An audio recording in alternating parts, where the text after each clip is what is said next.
Yes, we're here again with another top 10 songs list. This time we're looking at the best Charli XCX songs of her career so far. Of course, she hasn't stopped making music yet, so this is only up until this point. Everything she's put up until this point is ranked in my personal favorite top 10 list. Of course, there's no objectivity to this list, as you know, despite what some people out there might try telling you, there never is. It's all opinion based. This is just my opinion. It's not the official list, even if you could possibly make such a thing. It is just one man's opinion on her best songs of her career. And I hope you agree and enjoy the list. But do be reminded of the fact that this list only happened because of Patreon. This was a poll that I did on my Patreon, and this was voted as the winner. So if you would like to be part of future polls similar to this, or just get your own requests in if you would like to see more videos like this in the future, well, you can be a part of my Patreon. So please go click the link in the description and you can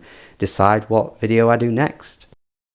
Compared to other pop stars out there, Charli has had a very, very wacky and a roller coaster of a career trajectory, really. Starting out as being one of the it girls, being on all kinds of features, being on all kinds of huge hits back when she first kicked things off in the early 2010s, to then kind of fading into obscurity, and then doing the brave and bold thing of just being weird and not really caring about what makes it into the charts for quite some time, and honestly making some of the coolest and strangest and borderline experimental at times, actually, pop music of the 2010s, which led her into being a cult hero with a huge following, kind of a niche following as well in some regards, not really breaking into the charts very often, but really kind of doing it her own way and showing that you can be a bit different in the pop world while also garnering quite a niche cult following, and even since then has seen a few hits make it into the charts as well. It would be stupid and ridiculous of me not to at least mention the influence of PC music, but more specifically Sophie as an artist when bringing up Charli XCX, because let's not forget, as talented as Charli is, and she's done a lot of the heavy lifting through the fact that she's very talented, there is no this version of Charli, this new version of Charli without Sophie. Without a doubt, that ain't even up for a debate. Sophie's influence on Charli and a lot of other pop artists out there will ring on for a long time. I mean, I saw an interview recently where Rosalia is wearing like a Sophie jumper. So I feel like the influence of Sophie will continue to live, even if it's not as upfront in our faces as we might expect, but just in the essence of artsy pop music, weird pop music for a long time. And PC music as a whole did a lot for pop music as well in the 2010s. So yeah, of course, Charli comes with her influences and has really been made into such a unique pop artist now through that. As always with these videos, I do 5 honorable mentions and then I hit you off with my top 10. So before I keep babbling on any longer, I will get into my honorable mentions, which I have written down here. We have Backseat with Carly Rae Jepsen, pretty underrated track actually. I don't know if this would make many other people's top 15s. I was searching around for like people's lists or YouTubers lists or just Googling random lists just of anyone's, and I've really struggled to find many Charli lists, so I don't know what kind of list I'm going to come out with here that is agreeable or not, but it's very hard to find anyone out there that's put their own list together. So I would definitely love for you guys to put in your comments your own list as well, by the way, because I don't know if this is a hot take or whatever, but I think Backseat from Pop 2 is one of the best tracks. And also I do want to mention Tears with Caroline Polachek. Probably unsurprising that such a big fan of Caroline ends up putting a Caroline featured track on a Charli list, but you know, I do think that is a great track in its own right anyway. Also pairing up another 2 tracks from the same project. This time we're looking at How I'm Feeling Now. You're going to see a lot of that on this list. It's already in the honorable mentions, but I am a big fan of How I'm Feeling Now. I think it's honestly her best album. So I've got Forever and 7 Years on this list. Really great tracks. Really loved what she was doing on How I'm Feeling Now. I think it's going to be hard for her to kind of come close to that feeling of the album because of how unique the circumstances were in which the album was made in, and we won't really see anything like that probably in our lifetimes, honestly, because it was such a strange period for everyone during the COVID days. And to have an album made during that time, it just makes it live in such a unique space. And these two tracks for me, I think, are fantastic. I think the production on these tracks is excellent as well. So for sure, How I'm Feeling Now has to be mentioned at some point here for her list. And my fifth honourable mention, really recent track, and maybe recency bias is creeping in here, but honestly, Speed Drive, this track slaps, man. This is such a banger. Like, this track goes so hard, especially when you watch it in context with the movie. It works perfectly, but even outside of that, the beat, the way her vocals are kind of modulated in such a freaky way, the Hey Mickey sample of all things on the chorus. I don't know, man, everything about this track just comes together so well. It's such a pummeling, like high speed track that I just think works perfectly. She is the perfect artist to use on such a soundtrack as well. I love this track, man. Honestly, already I'm calling it one of her best tracks, and I'm going to stand by it as well.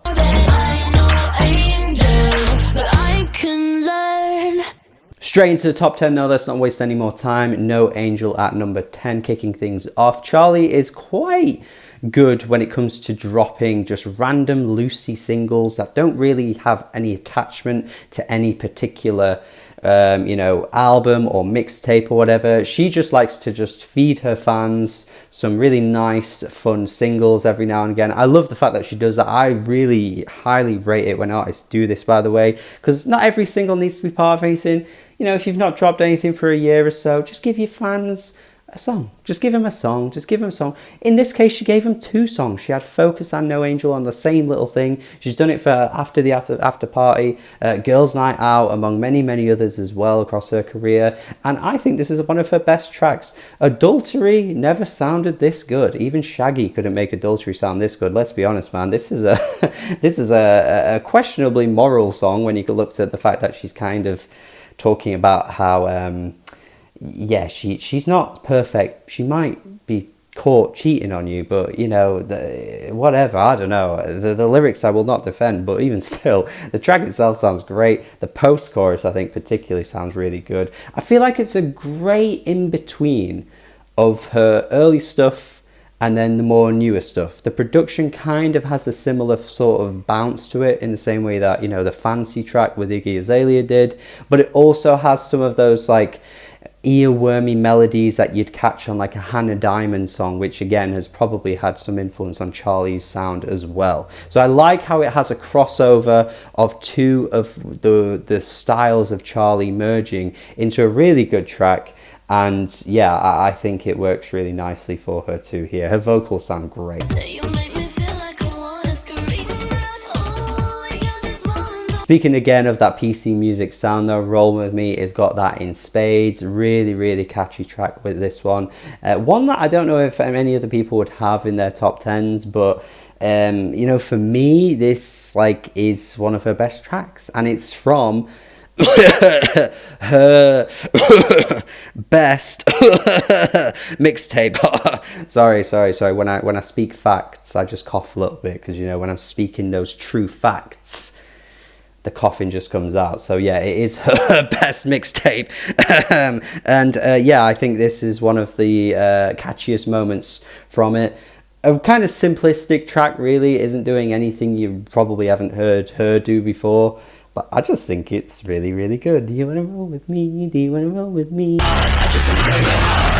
I just want to go real hard for days. I just want to feel indifferent. On the flip side, though, Pink Diamond is one of her craziest and clusterfucky tracks of all time. This song is just so claustrophobic in how it makes you feel and how it sounds. And this is another thing I'm going to mention about How I'm Feeling Now and how it creates that atmosphere in such a great way, because this does make you feel so trapped and so lost and so isolated, and the sound of the track just has that so glaringly as well, and the production is so heavy and weird and noisy and in your face, and she just wants to go real hard, man. And it was just the exact same feeling we all felt during those times, and she just kind of wants to break out of her shell and just kind of blister into just anything. I don't know, she just wants to feel something, and it's just so nicely packaged in this track, but it also makes you just feel a bit weird as well. Really cool track, one of her most creative production wise for sure. The production here is fantastic, but I could also imagine a world where someone hears this and absolutely hates it as well. So I definitely get that it's a pretty weird sound for what she's doing, but I think it works so well. I think Pink Diamond is fantastic. By the way, just a little side note for that track as well, Dijon is on production for that song. Dijon, the guy that does like neo soul type R&B music, I don't know how the hell he made his way onto that track with A.G. Cook, but it's such a weird pairing, and I don't know where it came from, but created one of her best tracks for me.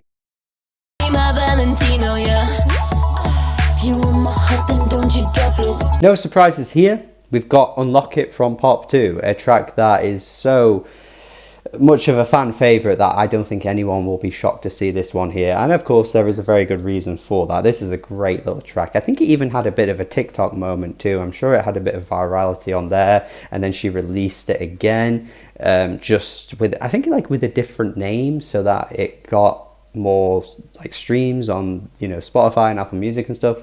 But anyway, of course, this is a Pop 2 track.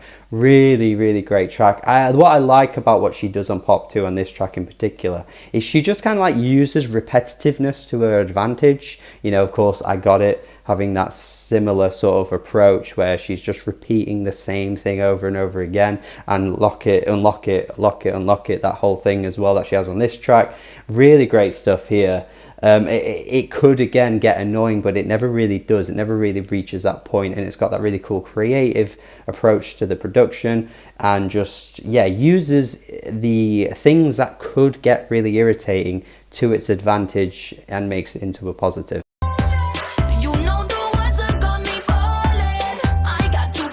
At number 6 though, 3am Pull Up, which is one of my favourite tracks from Charli, my actual favourite track from that mixtape as well.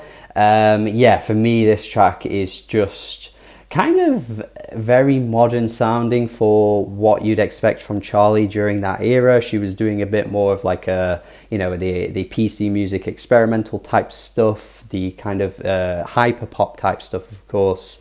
And this track just kind of sounds like it could have made it into the charts, honestly. Like, it's got that, those kind of like kettle-y type drums sort of going on. I don't know if that's the exact instrument, but you could hear it in the charts, and from that era there were a lot of songs that had a similar sound to it. But yeah, I think the chorus is super catchy. I quite like the lyrical arc of this track as well, kind of just having some guy who's just, you know, he just won't seem to realise that he's not good enough for her. He's turning up at 3am and she's just like, nah. But yeah, I think it's a great track. Really good stuff from Charli.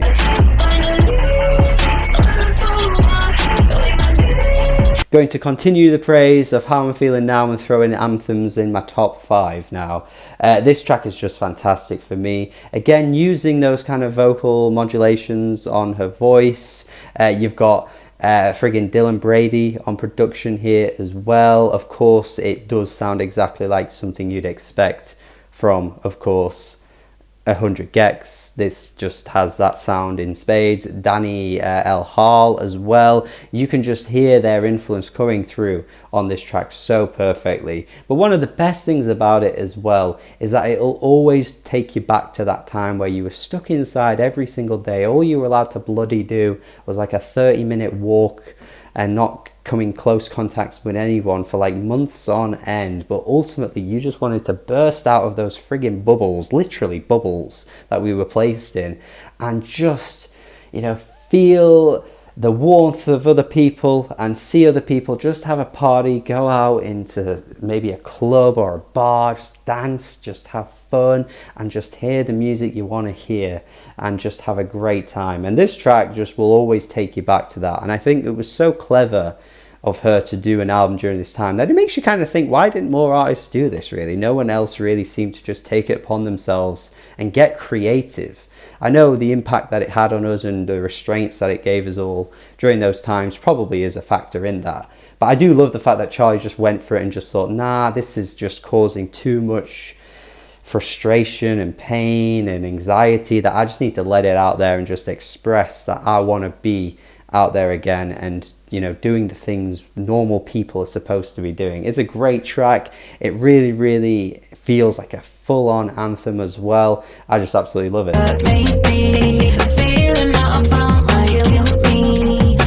Okay, now we got to have a conversation, because at number 4, I finally understand is here, but we need to have a conversation because I'm sick to death of this track not getting the love it deserves. This, to me, is one of her best tracks, and it's one of the most unique sounding tracks in her discography as well. Mostly for the fact that she hasn't really ever done this kind of like two-step garage sound. It did come a little bit afterwards on the Crash album, with that Rina Sawayama feature, and I think a couple of other tracks on the album tried to push for it as well, but none of them quite sounded as good as this.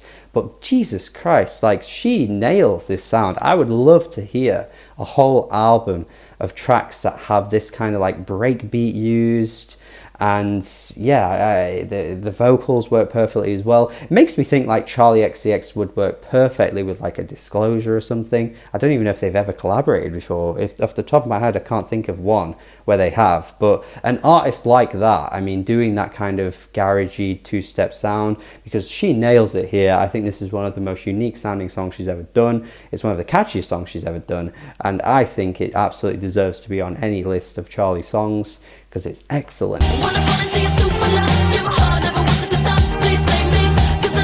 On the flip side though, at number 3, this is by far the most straightforward pop song you could possibly imagine from any pop artist, really.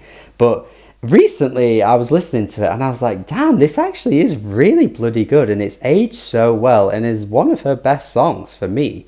I just think from this era, I think Charli was, you know, she was putting out hits. You can't take it away from her. She was getting that bag, you know. She was doing well. She was on some really, really popular songs that were topping the charts, and some of them were decent. But full album Charli in that era, you know, True Romance, Sucker, I just don't rate those albums. But there is potential for Charli to just do straight up pop music and for it to be good. And SuperLove is that pure pop example of that. I think it is just such a great, catchy song with great production, great vocals, and yeah, it just makes me feel like this era of Charli has kind of been, I don't know, encapsulated into one song, because although she doesn't make songs really that sound anything like this anymore, I think it does perfectly sum up and summarize that era for her really well. All my friends are princesses, we keep it whipped and creamy. Ice cubes on our tongues because we love. Now, if you're like pretty much a casual Charli fan, or you just stumbled upon this video not really knowing her discography, you might have hit this point thinking, where the hell is Break the Rules? Where the hell is Boom Clap? Well, I'm afraid to say these tracks will not make it, because 2016 was the shape-shifting era of who Charli XCX was as an artist, and Vroom Vroom pretty much kicked that off. And let's not forget, at the time, people did not respond to this very well at all. In fact, there was a whole thing recently where the Pitchfork writer Laura Snapes basically came out and said, oh, you know what, I've changed my mind. And Charli didn't respond particularly very well to her saying she changed her mind. But ultimately, I don't understand why Charli doesn't see why people would change their mind, because hearing this after all of those big hits at the time was just such a, like a, where did this come from? Like, no one saw this coming. So, of course, I think everyone has their right to just take their time with this and let this sit and grow on you, because Vroom Vroom, even for me at the time, I always thought it was a great track. But Vroom Vroom is one that has become quite an iconic moment for Charli now, looking back on her career, because of just how wild and outlandish it is as a song. the beat, the lyrics that are just so ridiculously stupid but so fun, and every section of the song feels like totally different to the next bit. You know, you've got the verses, you've got the chorus, you've got the bridge that comes on later in the track too, that sounds like nothing else on the entire thing as well. It is just such a great ear candy of a song that has become super iconic and has become a great little moment for Charli, and yeah, I think has aged exceptionally well. But you know, I always thought it was good anyway.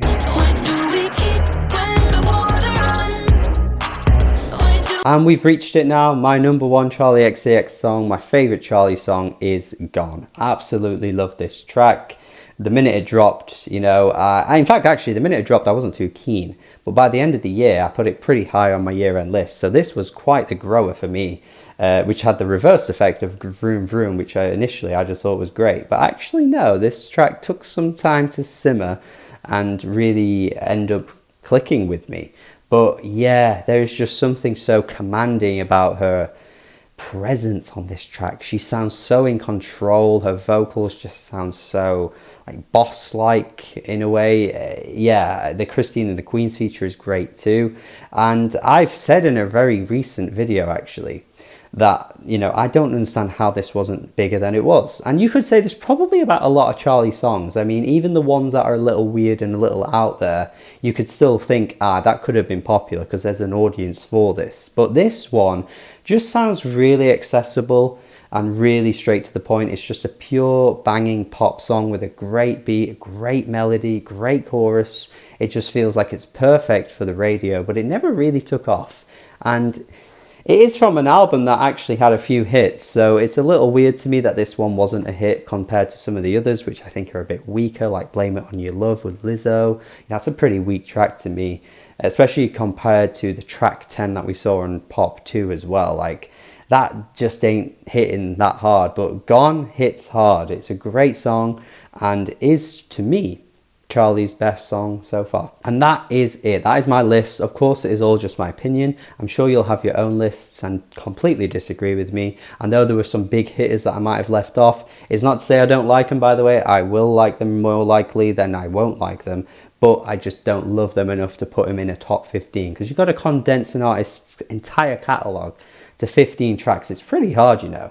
But, you know, it's no slight on any of those songs. She has a lot of great songs, some really good albums and mixtapes as well. Nothing from Crash made it onto here, but I did actually think that was a pretty decent album. None of her earlier stuff made it on here, but I know some people out there do like that as well. So please tell me what your list is.